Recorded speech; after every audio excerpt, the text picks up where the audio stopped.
حضرت ابو ہریرہ رضی اللہ عنہ سے روایت ہے کہ رسول اللہ صلی اللہ علیہ وسلم نے فرمایا، اللہ تعالیٰ نے ہم سے پہلے لوگوں کو جمعے کے پہچاننے کی توفیق نہیں دی، چنانچہ یہودیوں کے لیے ہفتے کا دن مقرر ہو گیا اور عیسائیوں کے لیے اتوار۔ وہ لوگ ہفتے روز عبادت میں قیامت تک ہم سے پیچھے رہ گئے۔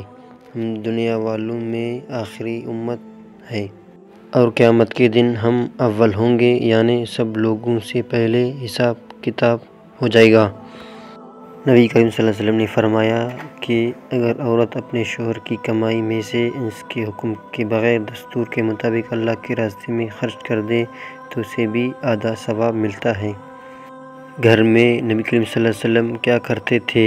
ام المومنین رضی اللہ عنہا نے بیان کیا کہ حضور اکرم صلی اللہ علیہ وسلم گھر کے کام کیا کرتے تھے، پھر آپ جب اذان کی آواز سنتے تو باہر چلے جاتے تھے۔ رسول اللہ صلی اللہ علیہ وسلم نے فرمایا، اونٹ پر سوار ہونے والی عورت میں یعنی عرب کی عورتوں میں بہترین عورت قریش عورت ہے۔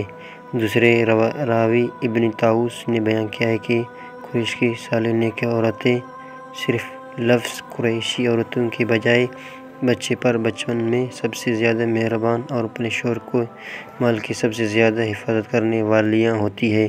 معاویہ اور ابن عباس رضی اللہ عنہما نے بھی نبی صلی اللہ علیہ وسلم سے ایسے ہی روایت کی ہے۔ میں نے ان سے پوچھا، کیا تم اس حدیث کو نبی صلی اللہ علیہ وسلم سے روایت کرتے ہو؟ انہوں نے کہا، جی ہاں۔ نبی کریم صلی اللہ علیہ وسلم سے کہا کہ آپ صلی اللہ علیہ وسلم نے فرمایا، جب مسلمان اپنے گھر میں اپنے جو بال بچوں پر اللہ کے حکم ادا کرنے کی نیت سے خرچ کرے تو اس میں بھی اس کے صدقہ ثواب ملتا ہے۔ نبی کریم صلی اللہ علیہ وسلم نے مجھے میرا کپڑے کا جوڑا ہدیہ میں دے دیا تو میں نے اسے خود پہن لیا۔ پھر میں نے حضور صلی اللہ علیہ وسلم کے چہرے مبارک پر خفگی دیکھی تو میں نے اسے پھاڑ کر اپنی عورتوں میں تقسیم کر دیا۔